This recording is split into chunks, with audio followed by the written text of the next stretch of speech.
Welcome to our international podcast, folks. Below the belt. Who vex lose? Who vex? Good to see Siobhan McDonald. First up.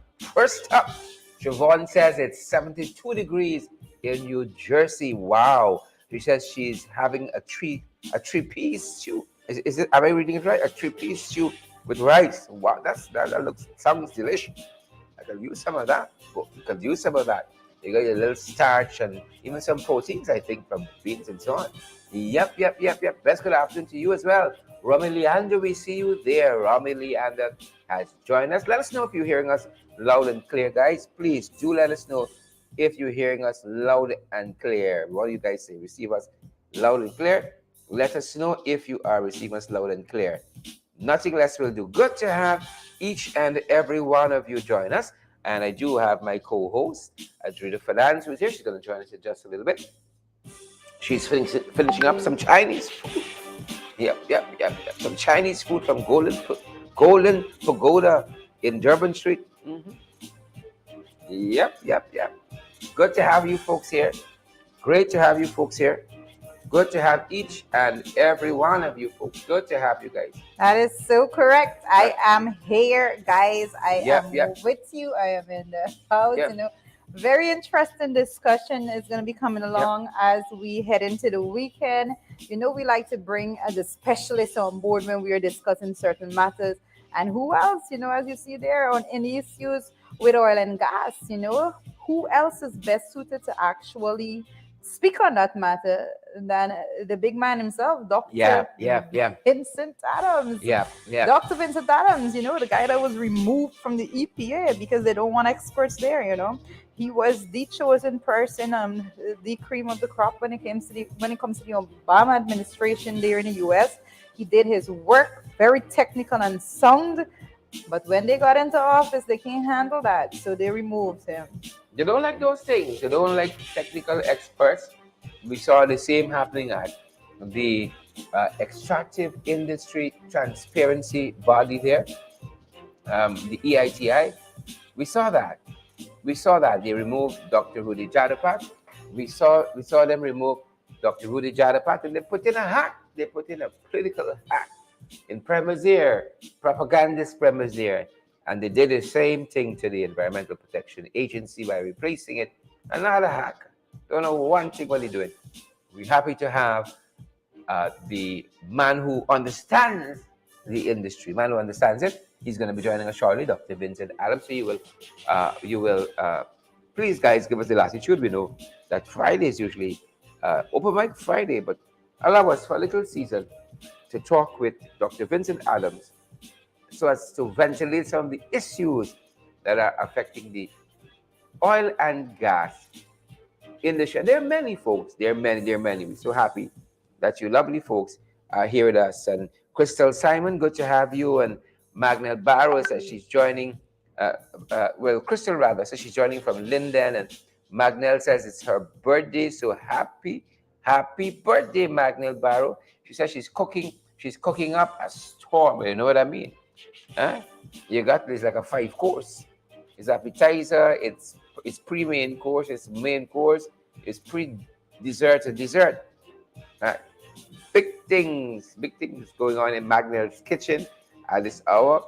Send a little thing for me, Magnell. Send a little taste for us. Good to have you aboard nonetheless on this. What is day? It's Friday, the third day. That's what's going for. The third day of June. Friday, the third day of June, guys. And we're so happy that all of you guys are here with us. We would have it no other way. I don't know if Charita would have it any other way, but certainly, I don't want to have it any other way. Guys, thanks for joining our podcast. Pace and power, boots on the ground. Smash that emoji button for us. That's going to do us a world of good in enabling others to get valid and credible information. You see, when you smash that button there, when you share the live stream, guys, the algorithm for the post, the podcast, everything goes up, and it goes into all of some other feeds on Facebook, and people get the information that they would not have gotten otherwise.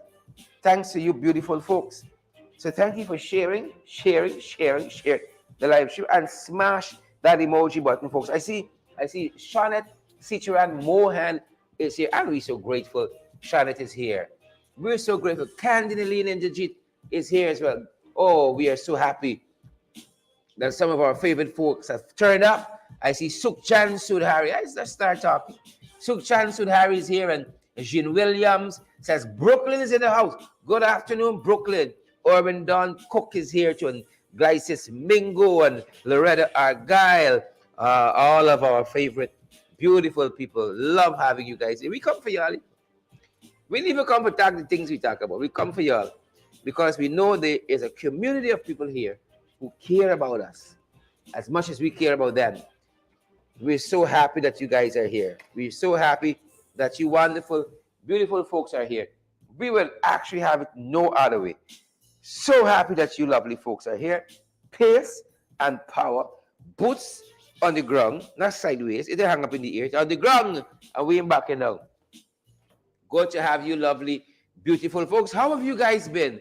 How is Friday doing? I hope you guys plan to be gentle with yourselves over this weekend, guys. I got to pick up on my exercise, got to pick up on some reading. How is it going at your end, folks? Beautiful folks, beautiful folks, beautiful people. How is it going by your end? How is it going? It's a fantastic, fantabulous Friday, Marilyn Thomas, Gladstone Matthews, again. We're going to be talking with the one and only Vincent Adams, Dr. Vincent Adams. This man is a specialist in petroleum engineering, specialist in the oil and gas sector, PhD, study for it. Right? He ain't buying book like some people. He ain't buying the certificate like some people. Right? And I don't say that in a braggadocious way. It's just what it is. That is so correct. It's just what it is. We have been having quite a few discussions with Dr. Adams, and he has been breaking it down for everyone to understand quite clearly what is going on in the oil and gas sector, and specifically what is not going on there. A lot of things that have been skipped, where the resources are being directed, and especially when it comes to the EIAs and so forth, the environmental impact assessments that they have been getting away from at every level as much as they possibly can, and they have been running away from that. Dr. Adams have been calling them out and putting them to task with this altogether. And guys, he is the expert. If you're hearing anything crashing in the background, it is Mr. Duncan. It is not me. Oh boy, I feel it. Old age. Clumsy. So he's worth his salt. Now, this is a gentleman who is worth his salt. And again, folks, we don't say it in a braggadocious way. The facts are the facts. The man knows the issues of oil and gas at the back of his head. He has studied the thing. You got some little PR person went to some little university, some part of the world the other day for 2 mornings, come and sit down. He thinks he's an expert in oil and gas. Look, I have several seats. Don't only have one. Just come back from someplace. Oil and gas, and you think he's the expert. This guy is the real deal, folks. And we're going to be talking with him shortly on some issues in oil and gas. Talking about the PPP, talking about the LIZA One Destiny, and what's been happening with that. Recently in a deal for the next 5 years. We're going to talk a little about that, among some other issues. Trina, what else is happening out there? What else is happening out there, Trina? Well, I think there's too much happening out there right now. Chaos on our roadways, road carnage continues, as it pertains to matters that have been affecting us in every single region, things like domestic violence, not getting better right now. We have the issues with the bees attack and that killed the fishermen in West Coast. Berbice is there, very, very, very, very serious matters altogether, guys. Winston Jordan case being reassigned for the 3rd time. It is so much going on. They're running around like headless chickens right now. And to add to that, persons with the Frank Anthony is now asking persons with flu-like symptoms to get tested for COVID-19. They are all over the place. There's no bit of consistency in the way in which they have been managing the affairs of our country. And there's poor hope for us when it comes to the working class and ordinary Guyanese altogether in this country under the PPP administration. That's the facts. I mean, if you have evidence of otherwise, I always invite you to just send us those bit of information. But as it is right now, everything that is circulating in the public sphere shows that they have no interest in democracy, no interest in good governance, no interest at all in accountability and transparency. Yep. Facts are better than dreams. That is correct. Facts are better than dreams. What else? Anything else that we should be aware of? I heard your party got some elections coming up. Your party, Yeah. that is how my sister and I refer to her mom. If she sings, she said, "Your mother." If I talk in, your mother say. Yeah.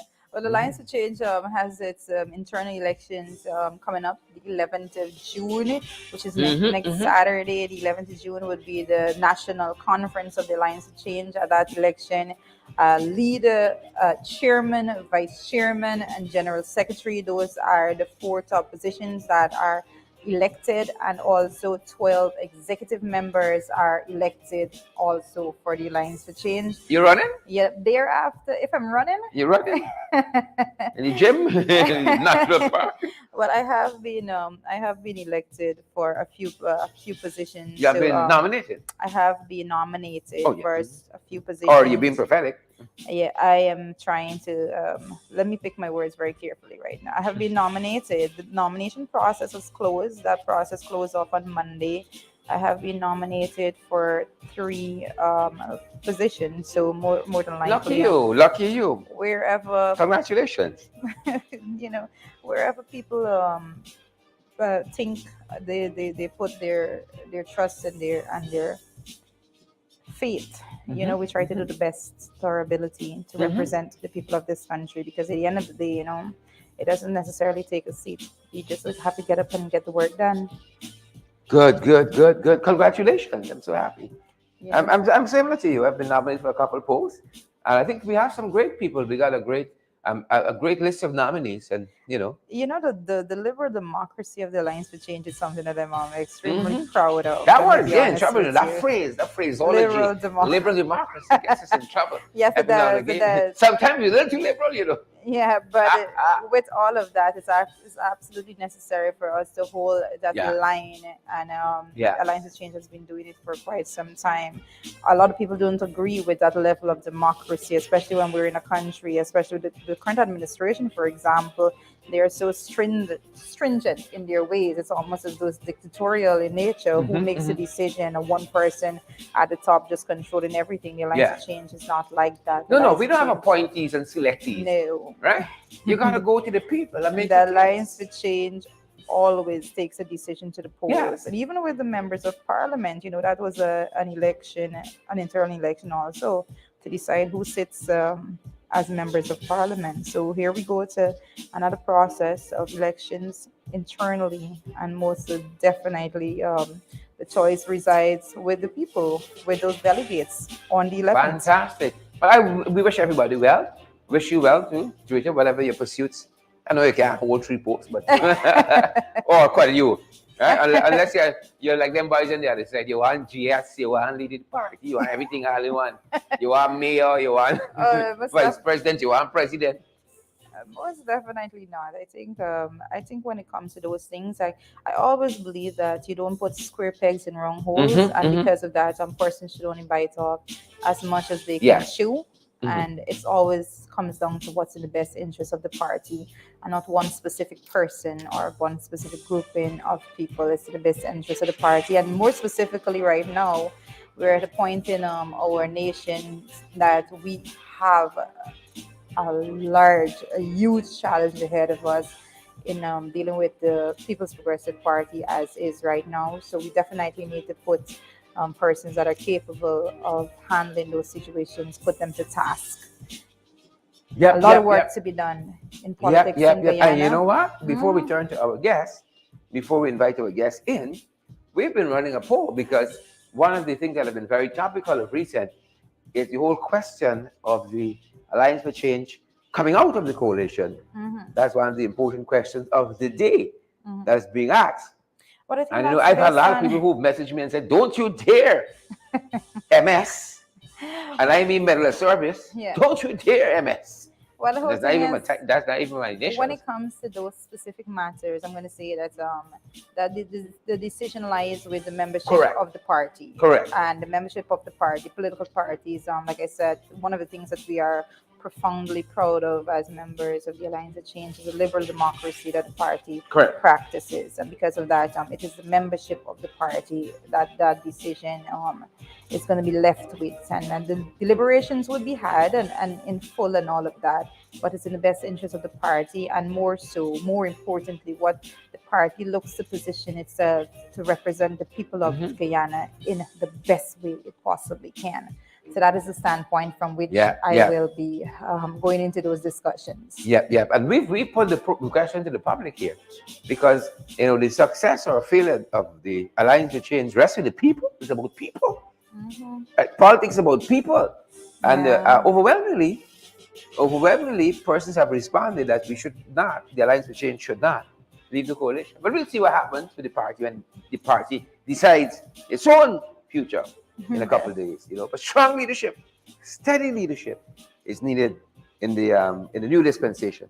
that is correct. That is correct. Yep. But very exciting. I can see Very internal exciting elections times. bring a lot of vigor and all of that. Very So, exciting. I think we're persons- doing some cartwheels right now. Backflip a little bit. internal elections bring Yeah. a lot of vigor and but again, the task at hand, I want to go back to that. The seriousness of the task at hand is no light matter. We go into various communities and we see persons on the ground and the struggles that they are having. When it comes to the poor and working class of this country, the persons Yes. that are most affected by what is going on, it's crazy for us to turn a blind eye to those situations. Persons are literally struggling and they're skipping meals according to polls and all of that. And when you see the gravity of the situation, the inhumane nature of the administration and the policy that they have been putting out there, the fact that they are continuing to put trickle down policies in place, knowing full well that those policies does not work, we have our work cut out for us because we have the literal lives of Guyanese to represent. We have to go out there and represent them at every nook and corner, every opportunity we have. It's very serious out here, extremely serious. I cannot begin to stress the importance of these elections as we move forward as a country. Yep, I totally agree. Totally agree. Totally agree. And I'm seeing so many comments here about this issue.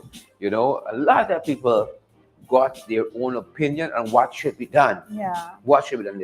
The folks we've been privileged to poll suggest that we do not leave as a Alliance for Change the coalition. But again, as you so eloquently articulated, that is really and truly up to the party when they meet in a few days. But we want to give the person a chance to weigh into that. It's up to the party. Final analysis, the whole conclusion to the matter. Right? We'll know it next week. Next week, the 11th day of June. Yep. Good to see so many folks on the live, as we say. Robert Ryan is here and Robbie Leander. Kurt Paris is here. Kurt Heidekin, all the Kurt's here today. Glenford Gordon. Brenda Moore. Come on down. Good to see you, Brenda. I'm following the comments, guys. You know that, especially during the podcast, I'm most capable of following the comments. When I'm doing a podcast, I have two computers in front of me, so you can follow very carefully. Yeah, very much so. So I am noting the comments that you're voicing your opinions there as to what you believe should be the direction and so forth, and we value each and every one of those feedback that you're giving us. Very, very important bits of information there, guys. All right, we're gonna rock and come in now, if we can, with Dr. Vincent Adams. Folks, we're gonna bring him in virtually. So if you hear a little ringing there, forgive us if you hear a slight little thing. Some of you might need to hear because you went to school in the era of the boom boom bus, and you hear in the love in your house. So forgive us, please, and thank you. Bus. In the boom boom bus, as you hear, you just might hear a little ringing there. You just might hear a little ring, but I'm gonna if I can help it, I don't want you to have any of that at all. Not if I can help it. Might hear a little ringing. You hear that? I like the old phone ringing. Ching, ching. That's when you had to pull it to the side. Yeah. Put it. Dr. Vincent Adams, the one and only sir. Welcome to the podcast. We below the belt. Hey, good afternoon, Sharon. How are you doing, buddy? I you sound more so vigorous and vibrant. Like I tried to say something now. So I think I could do. But you sung excellent, sir. I, I Thanks had for I had a good sleep. I had a long sleep. excellent, excellent. Where are you joining us from? We're just what asking for the benefit of I our am I listeners. am as a matter of fact, well, I live in Tennessee, Mm-hmm. but then I came all the way. My granddaughter Mm-hmm. is graduating from high school in Chicago, so I'm in Chicago Oh today wow, you're for the traveling. graduation. You're traveling. Yes, Oh yes, my. yes. When But I I would never miss your show for anything, and we're Sharon. humbled by So that. We're so humbled by that. And when I get to your age, I want to be like you, man. Visiting the granddaughter here, visiting the grandson here. That's a good life. That's a good life, sir. Look. You said you live in Tennessee, and we love to mix this program up. Before we get into our subject matter, tell us a little bit about Tennessee. What enamored you to Tennessee? well, Tennessee, there's a I've place never been called to Oak Tennessee too, Ridge. so I might just have to pay a visit. There's a place called Oak Ridge, Uh Tennessee, huh. which is on the eastern side, That and sounds it has expensive. one of the it is the government's largest weapon, nuclear weapons complex. Mm-hmm, mm-hmm. So it's the other thing about it is, when people hear about the Department of Energy, they think it's only energy, but we're the agency that, well, when I used to be the agency that are in charge of not only energy, but we also make all the nuclear weapons for the military, and we're the stewards of it. We manage it until they're ready to use it. But one of the biggest things that we're responsible for that most people don't even know, a lot of the politicians don't even know, is we are also responsible for science, developing science. All of the national research laboratories are under our purview. So Oak Ridge has all of those. Mm-hmm. As a matter of fact, Oak Ridge, Tennessee has, and that was one of the things that attracted me, has the highest number per capita of scientists, PhDs in science and engineering in the whole world per capita. It's like an Wow. island within Tennessee where you've got all the big. This is where who started up working the Albert Einstein. Albert Einstein was here. Oh, I see. I Um, see. yes. So that when we won the World War II, you remember when with the bomb, with the Mm-hmm. nuclear bomb. Uh-huh. This is Uh-huh. where it started.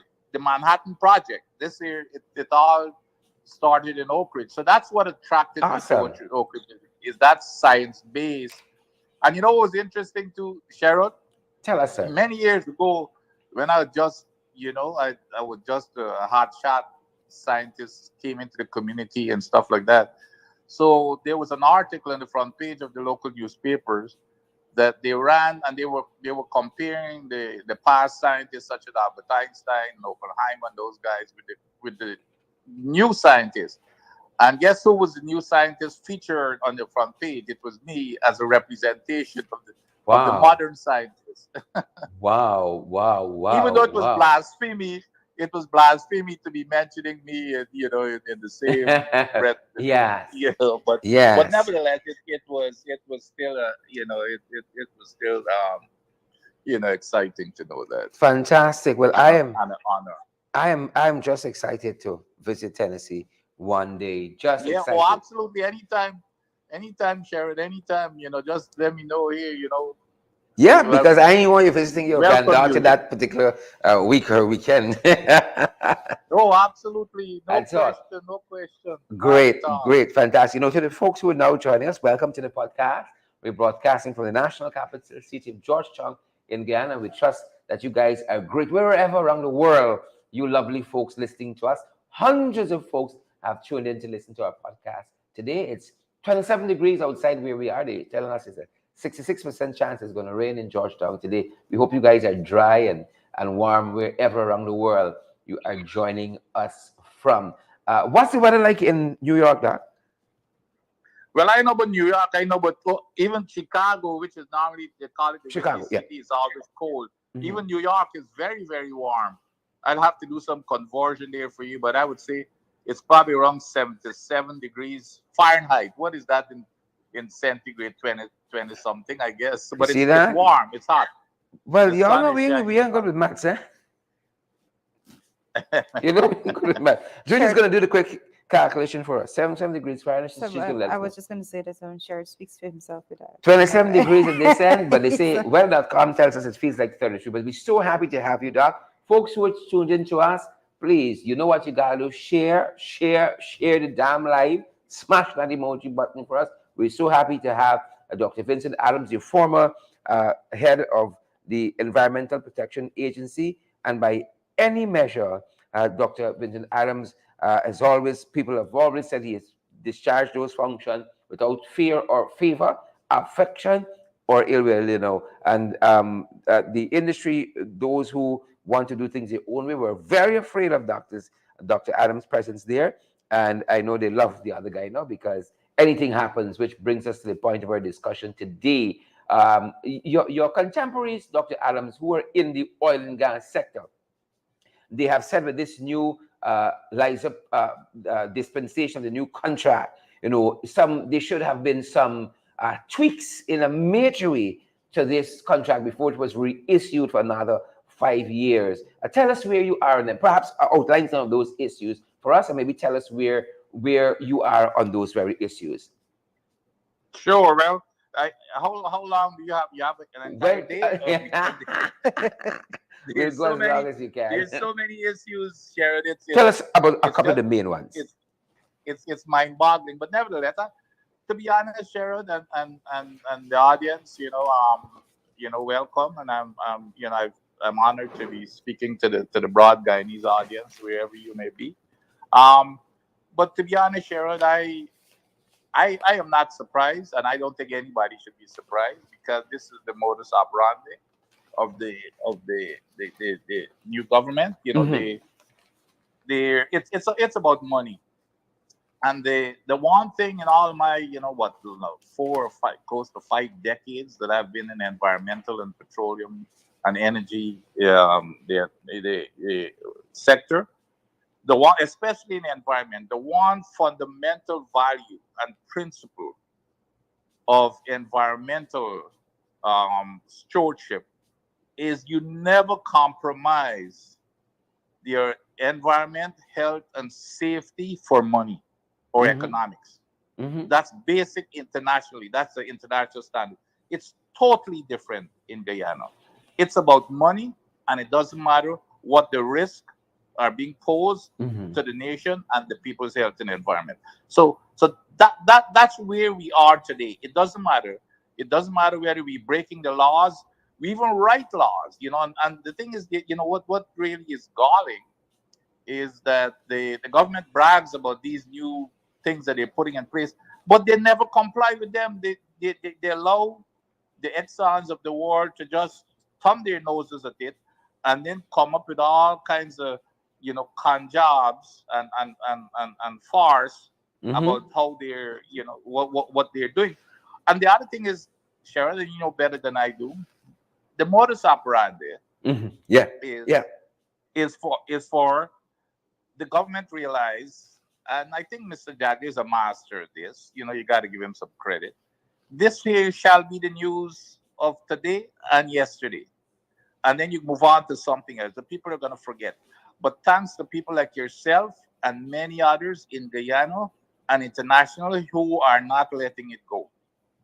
And so you guys are doing a wonderful job in terms of maintaining it. Now, the first thing is specifically to this Lisa one, here's something that a lot of people don't even realize, and I want it to be known here. The same person, Mr. Parsram, and this is nothing personal to Mr. Parsram. He's a nice guy, etc. This is Kemraj This was the Prashram, the same, current the current, CEO of the EPA. current head of the EPA. Hmm. He was the same guy who was there before I arrived Hmm. that signed the Lisa one. hmm. This is the same guy. He was there 2 years before I arrived. Okay, he signed the Lisa one. So people have to remember that. So here's a guy now who's asked to change the Lisa one, even though it didn't make a whole lot of a difference. But just to let you, when I arrived there, this is the same guy who was running the EPA, When I asked the staff, what is the problem in the EPA here? The things that came out every single time from everybody's mouth, well, they were dysfunctional agency. People came to work when they wanted to, when they left. We had, Sherrod, we had, I used to say, 1.5 vehicle that was roadworthy to travel the whole country to look at and do, inspect operations. When within a year, Sherrod, that was fixed. We had over 600 permits that had expired some over 15 years and nobody ever paid Wow. attention. The agent, Wow. I fixed that within a year. Well, not me, because I brought the entire staff and everybody. We became focused. I changed the whole discipline of the staff. They got committed. Within a year, Sharon, because I came there at the end of 2018. And of course, we had 2019 to work, and then of course, COVID came in 2020 in the election. So you've got to say we accomplished all of this within a year.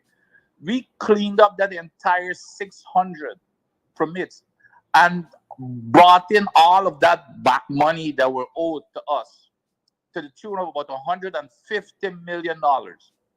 When I left there after less than 2 years, Sharon, we had 8 brand new vehicles for people to go out into the fields. Get the work Sharon, we done. did not have, listen to this here now, Sharon, we had over 2,000 operations. We did not have a filing room, Sharon.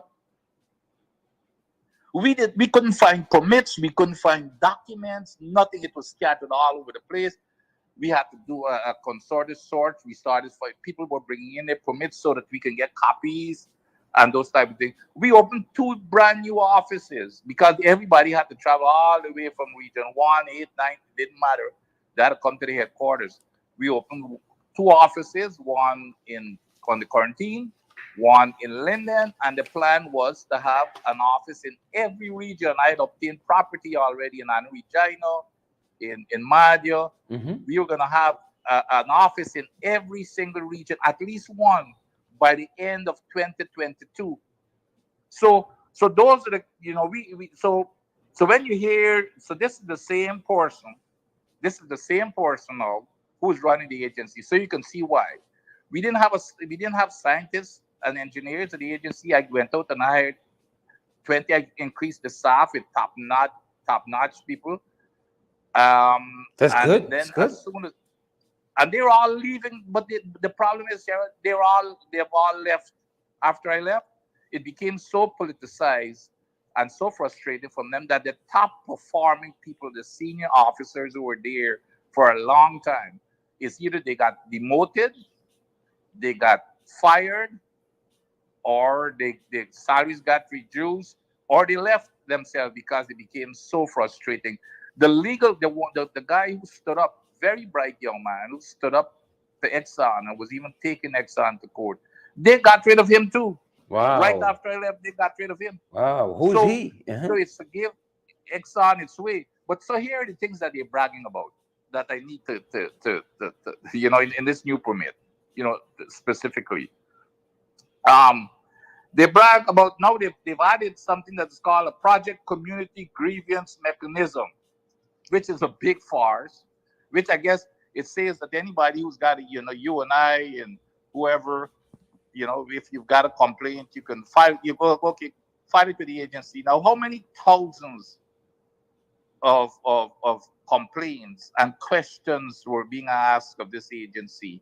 And yeah, I get calls all the time, even from the news media, saying that they don't understand what's going on there. When I was there, they had a free reign to, I gave them free whatever information they needed. I gave them. I Mm-hmm. was always accessible. Now the calls are not being even responded to. So now The this whole thing morale of the about, staff seems to be very, very low.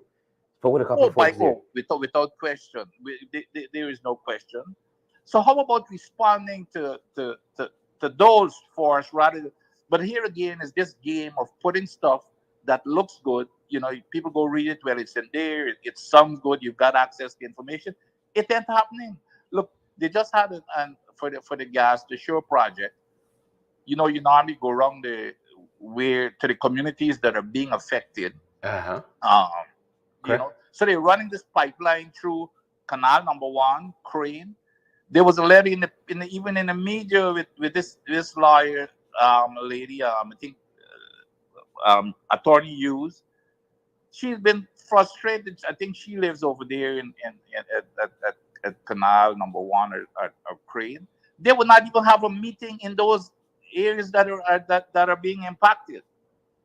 The LIZA 2 startup, even right there in the permit, I wrote it into the permit because the LIZA 1, it was just a pathetic permit, to be honest. When I got there, I wrote the LIZA 2 permit, and the language that I wrote in there was they will have full liability. I've said this over and over, as you know, Sharon. Full liability coverage, and I mean $2 billion. They have to cover everything. Yeah, because Okay, that was one of the that was contention with one of some of the issues we're looking at in oil and gas is this whole notion of full coverage insurance. That, and I just want to quote here that it was the president of Exxon Guyana who said that their CEO, whatever his portfolio is, who said that they have full coverage. Hence, it's the thing that's illusion you made there to the 2 billion. He says that we have the financial capacity to meet our responsibilities for an adverse event, and we are committed to paying all legitimate costs in the unlikely event yes. of an oil spill. So here is the con job on that. All of that sounds good to the normal person, right? Mm-hmm. So Lisa One didn't have anything. It says that Exxon, they will be self insured. Not Exxon, EPGL. Well, EPGL didn't have any assets. It was a newly formed limited liability company under Exxon, and that's the trick. And I dealt with them here in the U.S. When I was here, in my former job. These major companies would form these limited liability companies to insulate them from liability. By definition, that's what limited liability means. That's why it's called limited liability companies or Mhm. corporation. So they formed EPGL to undertake this thing in Guyana, or EPGL or SO, to undertake this exploration and development in Guyana. So what was written into the agreement? Well, that they could be self-insured. So they brought that self-insurance down, that's what was allowed in LIZA 1. So when LIZA 2 came to me now, when I said absolutely not. I said if we get a spill, who's gonna cover this? You know, well, because EPGL doesn't have a dime in assets because they hadn't produced a barrel of oil yet to Yeah, start yeah. with, and that's where they're gonna start building their, whatever they, And these assets they guys have. don't care about that. They don't care about it. As a matter of fact, you said that Lisa One permit is illegal without full coverage insurance. Illegal. No, it's the LIZA 2. Uh-huh. So guess what I put into the LIZA 2? I put into the LIZA 2. I changed all that and I put in, and they agreed to it. So that's the part that's mind-boggling. First of all, when I brought it up, the guy went and he got this insurance, and they're denying it now. But I want for Rod Henson himself to come. I've challenged them to put Rod Henson, who was the former head of Exxon in Guyana, to come and deny that they did not go there and buy an insurance policy for it. Added up, I added the numbers to close to $2.5 billion.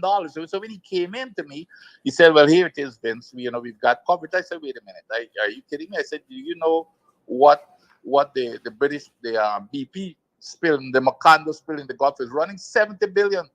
I said, "Do you know what is Guyana's national budget? 2 to 3 billion. So you're telling me that Guyana with a national budget 2 to 3 billion is going to cover 68 billion?" I said, "You got to do better than this site." He said, "Well, what do you want me to do?" I said, "You got to go back and get parent company guarantee, meaning the big boys, Exxon, Sunok, and Hess have got to give us a guarantee that they will cover everything over and above." Mm-hmm, Well, mm-hmm. that was what's written into the LIZA 2 permit. 12 section clause 12.1 says, "Thou shalt go purchase insurance." I mean, that's exact words. True, Okay. correct. Section 12.3 says that the EPA will from time to time review that insurance policy to make sure that everything is kept up to date, and with a list of items, and they're paying their premiums. Do you know what section 12.5 says, Sharon? Tell us It that. says that anything over and above that insurance has to be carried by the parent company guarantee. So it was it's there already. And what had happened, so I signed the permit in 2019. Well, they begged me. They said, could you sign the permit for us? Of course, yes, they have to sign permit so that we can, our investors wouldn't get, we wouldn't they wouldn't lose confidence in us. But in any case, we are not starting operations until 2022. So to give us some time for the three parent companies to get together and decide, who's going to cover which part of the liability. So they had already agreed. My lawyers were meeting with them frequently. We were getting close to an agreement as to what was good for them when I left in 2020. And when I was about to leave, when I see that they were pussyfooting around, I warned them. I said, I am not signing off on the PIARA unless you come up with this agreement. Because you've already committed it. It's legal. You put it in the document. But now, don't think you're going to go ahead and start PIARA without, without showing it on paper. Now the final signature. They said, okay, we were getting close. They got rid of me in August, and in September they went ahead and signed off the PIARA anyway, including the language. But where it's illegal is when they started up the LIZA 2, even though it has the language, they started up the LIZA 2 in February of this year without the paperwork to support it. Mm-hmm. And Mm-hmm. so they've now put that same language in LIZA 1. So now you've got two operations, LIZA 1 and LIZA 2, operating without a major requirement in the permit. And now they're coming up now, they're trying to bamboozle people with this $2 billion assurance. It comes with a new fancy word now, assurance. $2 billion assurance is nothing. So they're taking out the parent company is going to give you a $2 billion assurance. And then this stupid comment, which is what he's made already, which I've gone after him about, well, we're going to cover all legitimate costs. Explain to the people what is not legitimate to be covered as a cost in a spill. What is not legitimate, Mr. Rutledge? Explain to the people. And you're telling me the Macondo cost 70 billion, and you're telling me, well, okay, I'm going to cover you up to 2 billion, and then you're gonna even go further than that to say, well, we're good for anything that happens. Well, which is exactly what they were telling me, by the way, Sharon, that you know, when I was telling them that they've got to have full coverage, mean unlimited. As a matter of fact, I never used to call it full coverage. I call it unlimited Correct. liability coverage. You know what they told me? It's the same exact line that he's using. Well, we were Exxon, we would never walk away. So I told myself, okay, I'm glad to hear that. Put it in writing. If you're assuring us here that, well, hell, there's no way that I would walk away. Well, put it in writing that there's no way that you would walk away from any cost. You can't say you will never walk away, and then you're still defining or restricting the cost to legitimate cost. There's something wrong there. But these guys are allowed to get away with this nonsense. What is Precisely. 2 billion assurance gonna get us when right now we have unlimited coverage written into the permit? And I don't know if it's true. They just don't care about what people think. They have the same language that I put into LIZA 2 for this insurance that I'm telling you about. They Mm-hmm. put it in. They put it in LIZA 1. Of course, they changed LIZA 1 to put it in, and they're bragging about it. And then they put it's also in all of the other permits, in Payaro, it's in Yellowtail, it's in all of the permits. But to them, it doesn't matter, it's just to hoodwink people and to make people fools. So when you and I go read it, or the general public, oh no, we've got coverage. Well, hell, where's the paperwork? If I was there, they would not have started up LIZA 2. And of course, I couldn't stop LIZA 1 because LIZA 1 permit says you didn't have a requirement for that. But now, with the opportunity to renew LIZA 1, LIZA 1 would have been in trouble without that documentation. And I guarantee you, Sharon, if we decide to put our feet down, Exxon will abide. Trust me, Correct as the well. same way they abided with my demand. They were threatening me, saying, well, we're going to bring in the president of Exxon to talk to the president of Guyana. I said, well, I told them, these were my exact words. You can bring in God. I ain't changing. You see that permit on my desk? It's not costing me anything. You have the incentive. to to satisfy the conditions that I want and to protect the people of Guyana. Yeah. So when it Yeah. comes, so it's all a big hoax. Um, that is go, and it's the thing is they have agreed to it, Sharon. That's the problem. Yeah. They have agreed And to now it it's all. half So measures.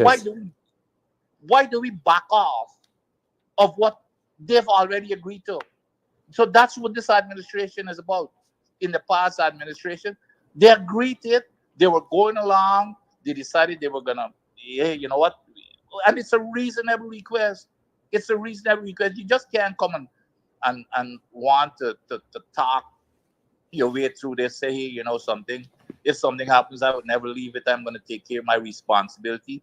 Well, what is But so they like to shrug the difficult about what? responsibility, Dr. Adams. They love to shrug the responsibilities. Right? Absolutely, Kick the put it in can the down the right way. road. What's so difficult? Here's the other thing too, Sharon. Or the other thing that they put in the permit, they say um, they're going to monitor the sewage and water dump, and the EPGL will provide the report and provide safety case information. A bunch of fancy words that doesn't mean a damn thing. So Mm-hmm. EPGL is going to tell us what's happening on the ship. Yeah. You know what was the other thing? What was the major thing that we put in place too, Sharon, when I was there? I personally met with it so happened that one evening I ran into this lady who was in charge of the World Bank in Guyana. I ran into her. The ambassador, as a matter of fact, it was Sophie the McCann. ambassador Sophie to McCann. Brazil, the Brazil ambassador.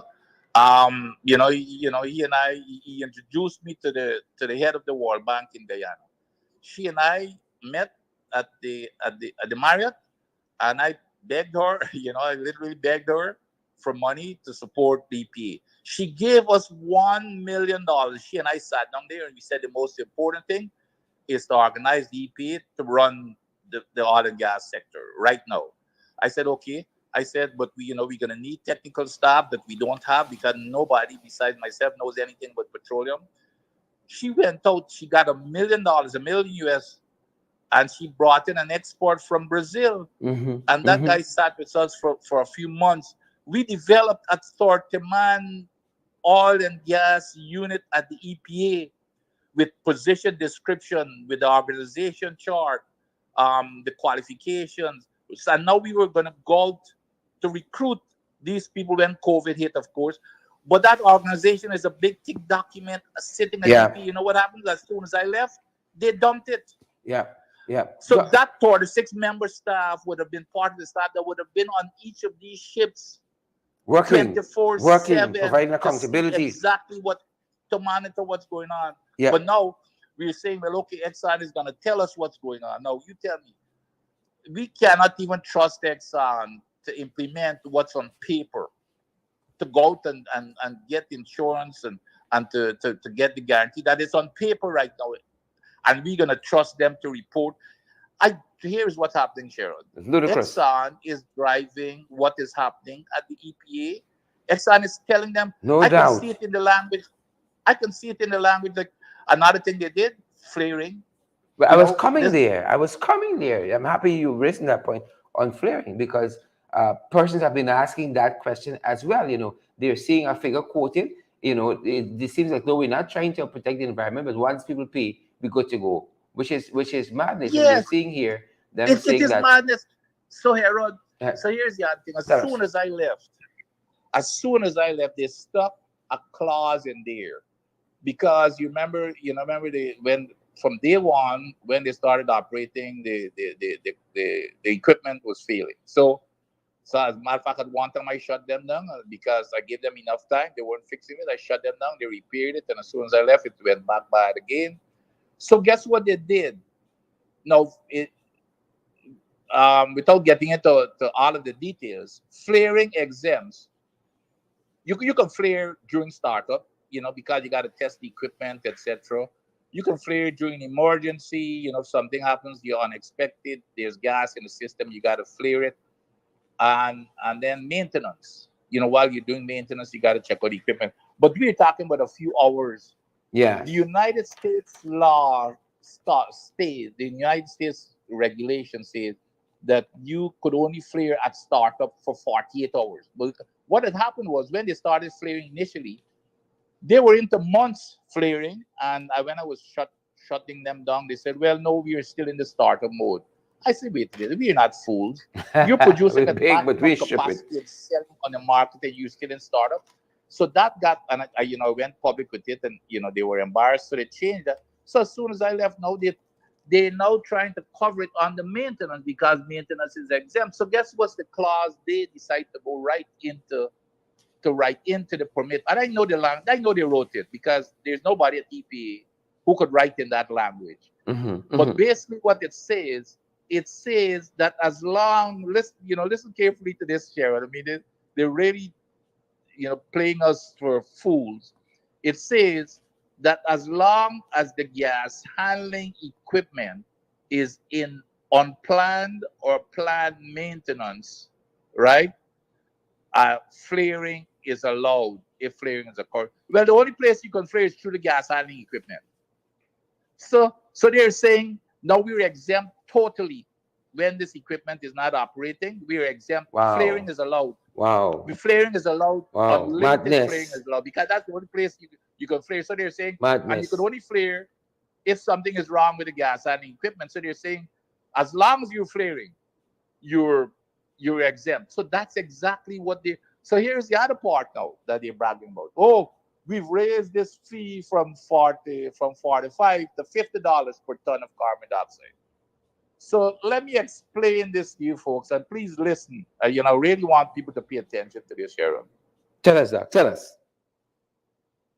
Right now, the of course they used to flare a whole lot more, 15 million cubic feet of gas every day. And, now they're claiming that they're down to 4 million cubic feet of gas. So here's what these people have. This is the thing that really tick me off, Sharon, because I think I Exit. get upset when they believe that we're stupid. So this guy now he gets up there, Mr. Rutledge. He doesn't talk about flaring 4 million cubic feet. He said, "Well, we're only flaring 2 to 4% of what we're producing." Well, of course, 2 to 4% sound very small, right? Yeah. They're re-injecting Yeah. 98%. Anybody would buy that. Oh, shucks. Well, you know what that converts to? Right now, their lowest level of flaring right now is 4 million cubic feet of gas per day. So here's the problem. Anybody, and this is what I've been challenging them to do, because every barrel of oil that comes up, every barrel from the LIZA 1 alone, I don't know what's happening in LIZA 2 and the rest, because they're not sharing information, which Mhm. is the other problem. But anyway, Yeah. every barrel of oil that comes up, it brings up 1,000 cubic feet of gas, right? I mean, just, so if you want to stop flaring, which is 4 million cubic feet. All you've got to do is divide 4 million cubic feet of gas that you're flaring by 1,000 cubic feet, and you get 4,000 barrels. So if you reduce your production by 4,000 barrels per day, in LIZA 1, if you reduce it from 120,000 barrels per day to 116,000 barrels per day, there will be no flaring. Hmm. That accounts for your 4 million cubic feet of Mm-hmm. flaring of gas. Mm-hmm. But here's the problem. Here is the problem Solves the from numbers. their perspective. When you do that at today's oil price, 4,000 barrels per day results in you're losing. If you reduce your production by 4,000, you're losing $500,000 every single day.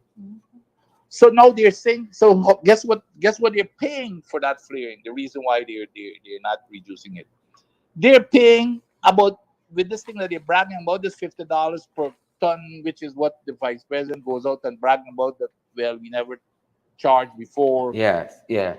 When you add up those numbers, where they come up to, Sharon, about Tell us. $12,000 per day.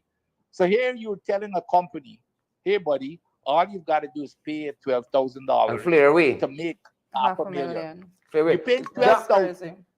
to make half a million. Now you tell me, you're a businessman, who wouldn't jump on that? So it's an incentive to flare. It's not a deterrent, which is Yeah. flying in the face of all environmental regulation. They're allowing them to flare, to pay $12,000 a day so that they can make a half a million a day. And if you add it up, it's 180 million a year, while you're getting 4 million. So The who won't, and they're allowing Exxon. It's so Exxon will never go and do anything to their flaring equipment because it's an incentive to flare.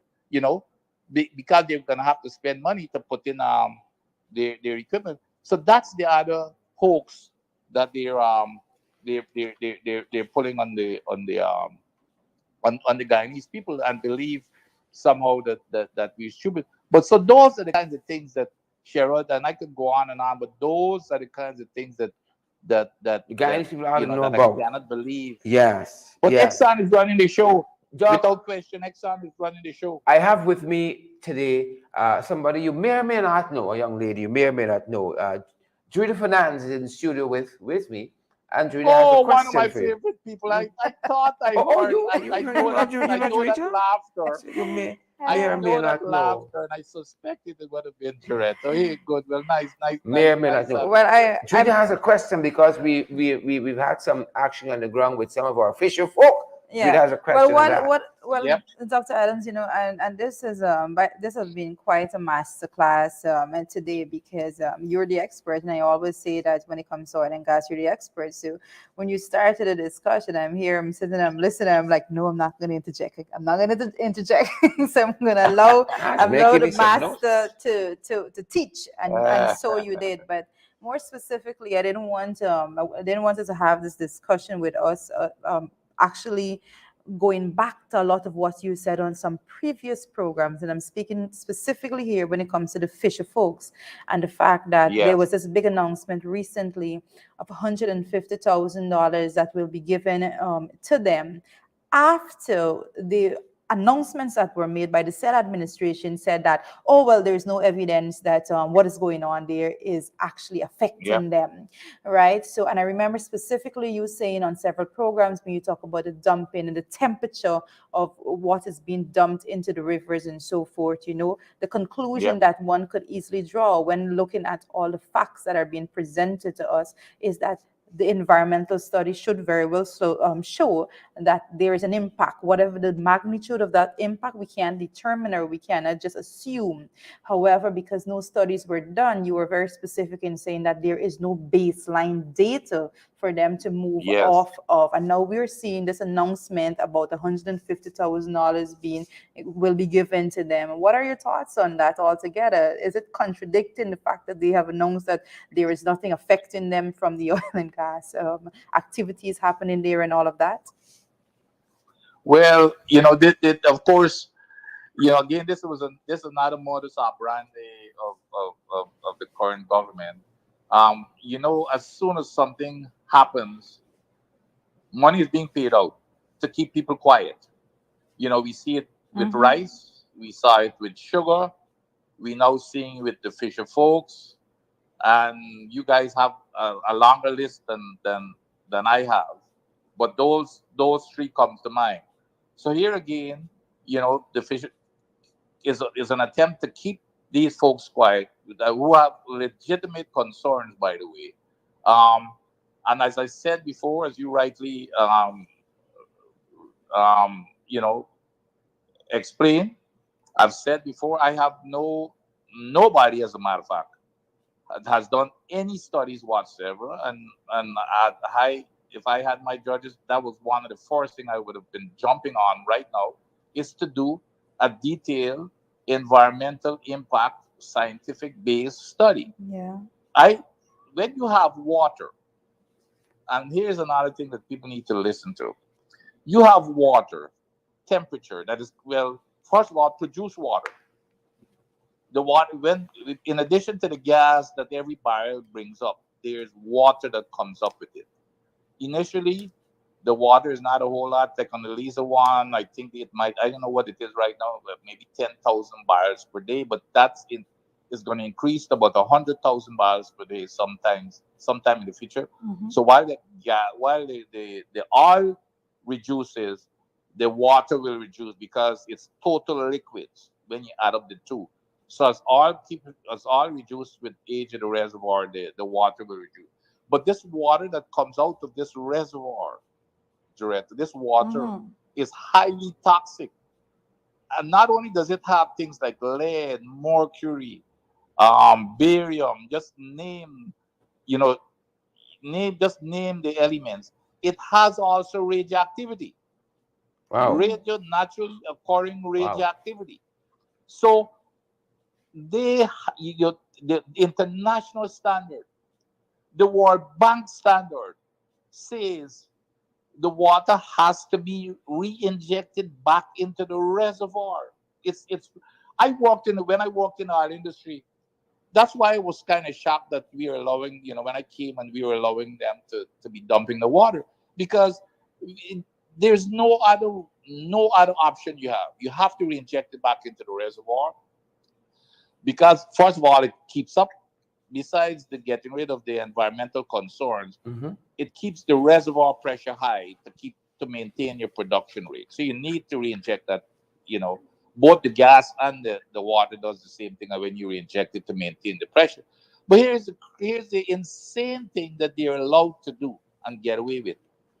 They're dumping that contaminated water. Oh, by the way, they hit the temperature of that water when they dump it. It's about it's like 55 degrees C. Seawater is about 20 degrees C. So you're almost 3 times hotter. But on top of that, and then I hear again the vice president, I don't expect the vice president, technical stuff. So he might just have been misinformed or ill advised. The vice president said, "Well, this is the first time we're treating the water." Well, that's BS, because the only thing, first of all, the only thing that you're treating is to remove some of the oil, not all of the oil. As a matter of fact, the permit says that they can dump water with a concentration of what is called, if you read the permit, it says 29 to 42 milligrams per liter concentration. All that means, for every million barrels of oil, of water that you dump into the ocean, it has 29 to 42 barrels of oil. Mm-hmm. So just think about it now. Over the life of the field, calculate those numbers: 29 to 42 barrels of oil, pure oil, is in every single million barrels of water you dump. Over the life of the field, you're going to be dumping billions of barrels of water. So you're going to end up with hundreds of thousands of pure, hundreds of thousands of barrels of pure oil is going to be dumped into the ocean. Okay? Wow. I don't know how much has Just been wow. dumped to date. I Just know the wow. temperature is high, so that water has a concentration. So when you hear the vice president say water is being treated, all that other stuff I tell you about, the toxic and radioactive, it's not being treated for that. All they do, they take it through an oil water separator, and you know that oil floats to the top, water goes to the bottom. So that's the basic tenet of that treatment. So it's just oil and water, but the oil is still allowed to have that constant. The water Mm-hmm. before dumping is still allowed to have that concentration. So here's the crazy thing, bro. So they're, instead of re-injecting the water, because remember here again now, they need the water to re-inject into the reservoir to maintain the pressure. So they're dumping the reservoir water, and guess which water they're using to re-inject? The seawater. Mm-hmm. Wow. So they're Wow. using the clean seawater to re-inject, and they're dumping the dirty reservoir water. So when I first realized what was going on, I raised the question. They say, well, the water is incompatible with the reservoir, which Well, means well, well. so I said, wait a minute, it's not compatible with the source that it came from, and then you're using a foreign source of seawater and it's going to be compatible with that. I said, this is nonsense. I said, show me your study.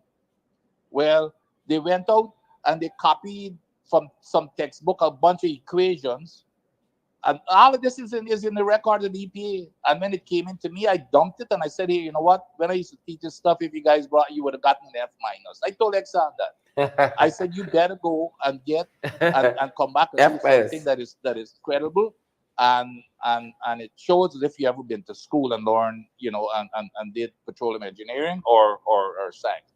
So guess what I did? So I went and I did, within a couple of hours, I did my own research on data that was already published, and it's nothing of the sort. It has no effect on the data that existed. So when I left, now they were supposed to come back with the report. I'm not even sure if they did, but apparently they did not. So when I asked them now, I said, "So what's the big deal here?" They said, "Well, equipment to re-inject the water is going to cost like 300 million," which I doubted. But in any case, 300, I said, "But 300 million is a drop in the bucket. You guys are making hundreds of billions of dollars. Are Correct. you telling me that Correct. Guyanese lives Yeah. and health and the environment is not worth $300 million?" So again, this here is all about money. And Correct. you know something, Jarrett and Sharon, I really don't blame, and I'm not mad at Exxon. I get, ticked off with them sometimes. But Exxon is only doing what we are allowing them to do. Ah, that's the crux of the matter, dog. That's the crux of the matter How right come there. they couldn't be? How come, they when I was there? How come they couldn't be? Look, you remember, guys. You remember I was very controversial. I was in the newspapers every day because I was taking some strong positions. You remember I shut down the two largest mining companies in Guyana. You Yep, remember yep, that? yep, yep. Shut them down. You Shut tell down. them don't Exxon chinks, had come to shut. fulls. And what what happened after that? Everybody started complying. So Exxon is getting away with what the government. Our Allowance. job Yeah, as yeah. Exxon job is to make as much money as they want, so we can follow their objective. But the government of Guyana's job is to make sure that they do it legally and in the interest. The government should be protecting the interest of the people, and that is what they're not doing. So this water dumping. But here's the other part: the government went against its own technical people and agencies. When we were looking at the dumping of the water and flaring, when we were doing the Payaro, we went through. We had a meeting in Houston because the Payaro was the first project that I was there from start when I Mm-hmm, mm-hmm, almost finished. mm-hmm. But so we had we spent like several days in Houston going over their field development plan, and that was under the control of the Department of Energy, Dr. Bino. So he had his staff, I had mine. I was there myself, and I ran them through the ringers, with the same question of water dumping and flaring. Mm-hmm. So when this is during 2020 now, when there was a transition to government, this same government, the TPPC, went out and got this lady from Canada. What's her name? Red, Redford. uh, Redford, right? Redford. They Mm-hmm. brought her in because they thought that we were going slow, but we weren't going slow. We were just making sure that it was done right. Well, And we she still came in. waiting for her report to be made public. Oh well, yeah, exactly. So I'm getting. So she came in. We formed a team. It was the Department of Energy under Dr. Bino. It was the GGMC technical folks. It was the EPA with myself and my folks, and Miss Redford and our people. And we agreed unanimously. As a matter of fact, Miss Redford was even more adamant than I was that there shall be no water dumping and no flaring. She was even more adamant than I was. Yeah, yeah. We wrote it into the documents. We even met with Exxon and told them, I don't care what you say, this is what it shall be. We had made that agreement, the technical people and all of the agencies. And lo and behold, when I left in August, that was the position of Wow. our situation. And lo and Wow. behold, shocking to me, and I'm sure everybody, in September I left in August, and 1 month after they went ahead anyway, and permitted the operation without those conditions, without the water dumping, and without stopping the flaring. So I want to know, I'm like you, Sharon, and I'm sure everybody wants to see that report Mm-hmm. to see if the position of that team had changed, Yeah. or if what's in that report and the government just went against that recommendation. That's Definitely. everybody. And then they're talking about, so that should be the first thing on the list, by the way, Sharon, with this new thing that they put Yep. into LIZA one. What do they call it? Um,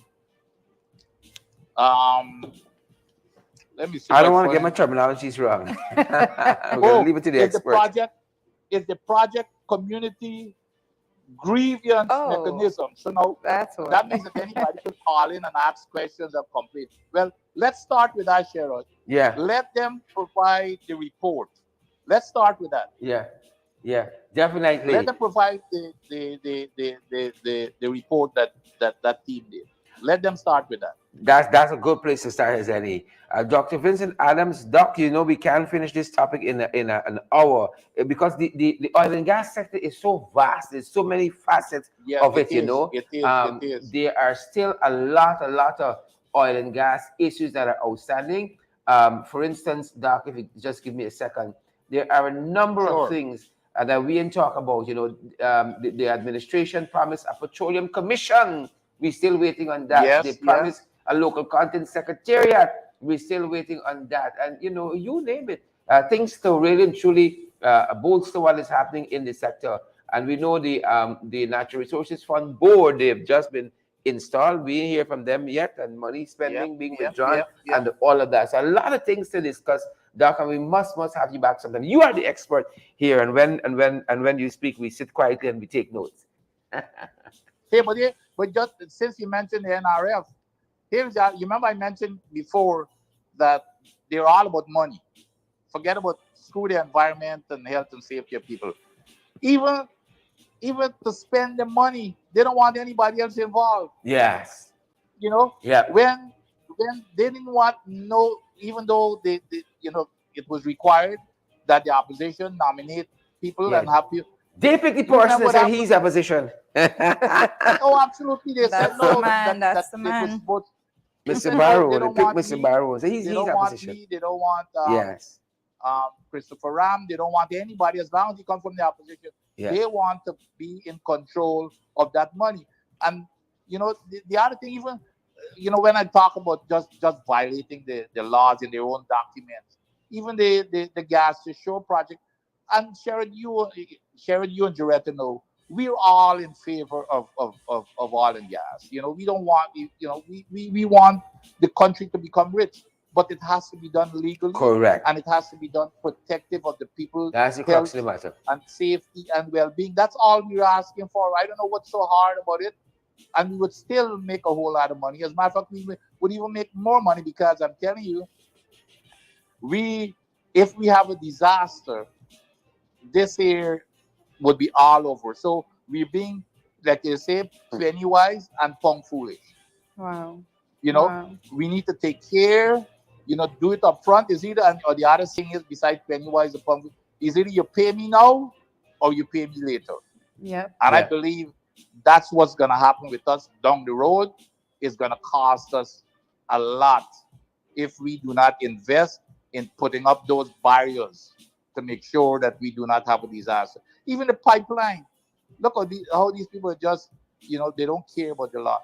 The pipeline, within the agreement itself for that pipeline, for that excess gas go to shore, it says before you could build any pipeline or construct any facility, you must have a feasibility study. Mm-hmm.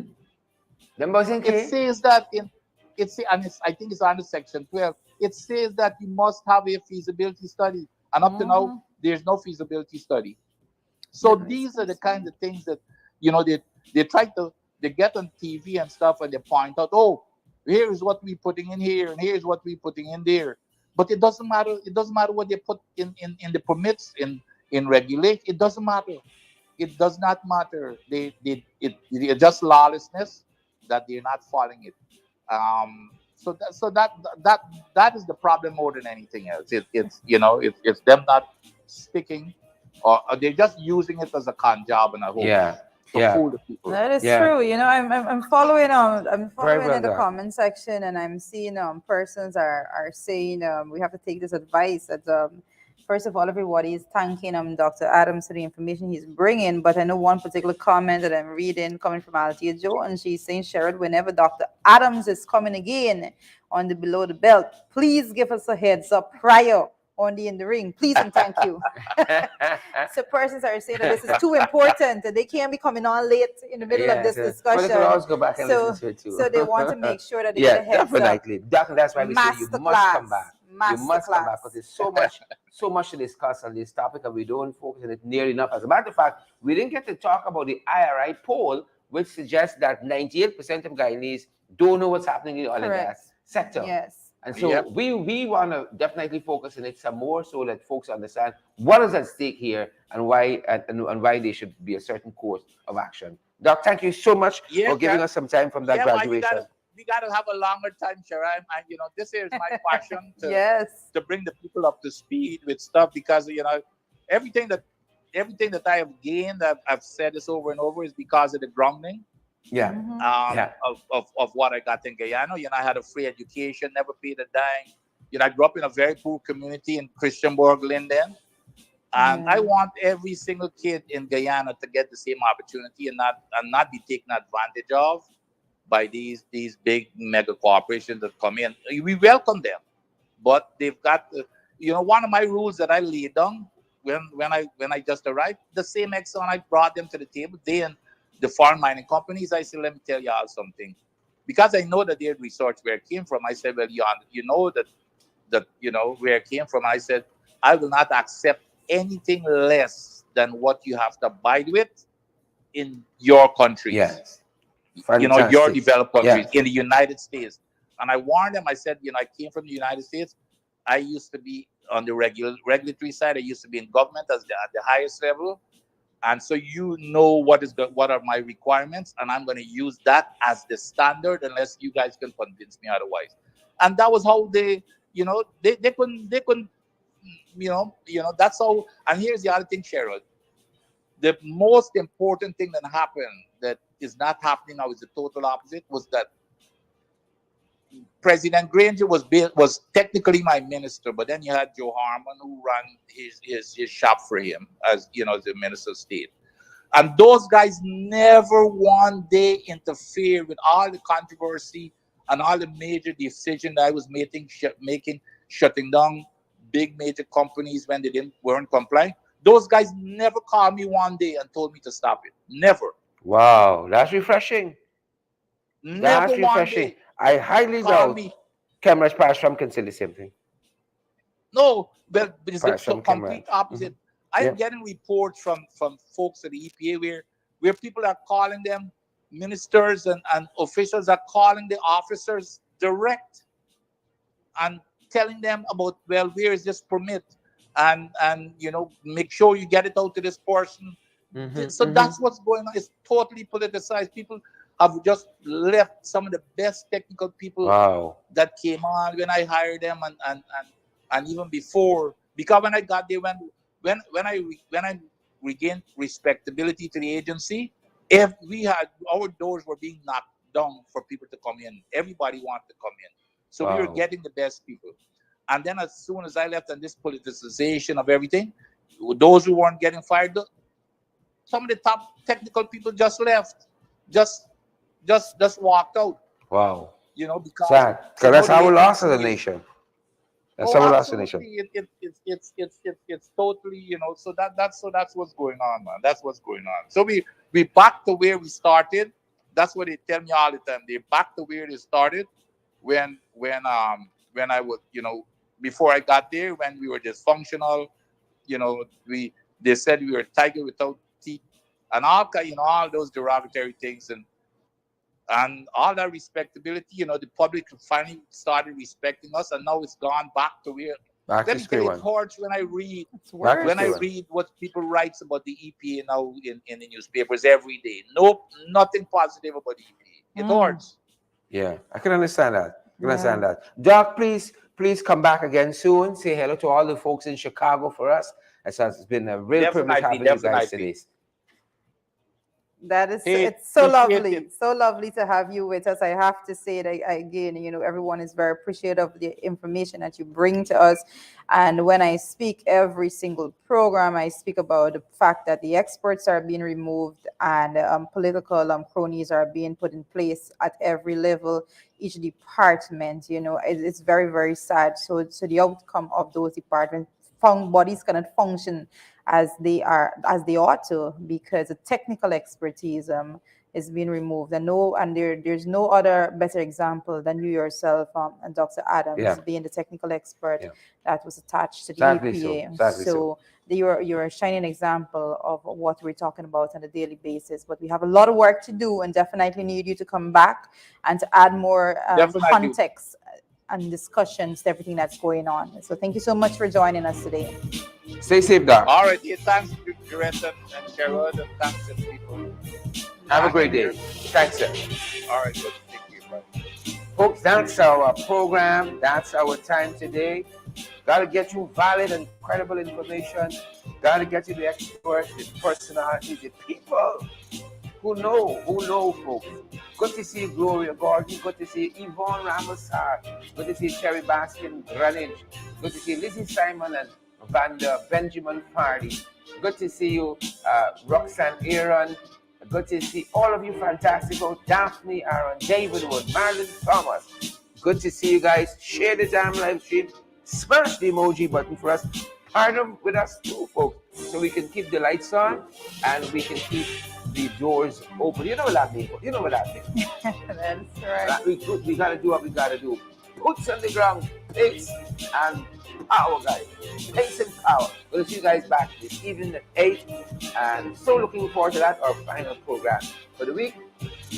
Pace and power. Glad to have you here with us, guys. Take care now. Share the damn live stream. Smash the emoji button, Marilyn Thomas. Temple Clark. Smash the emoji button, Carol Jacobs. Gwyneth Anderson. Stay safe, guys. Have a good weekend, guys. Have a blessed weekend. Bye.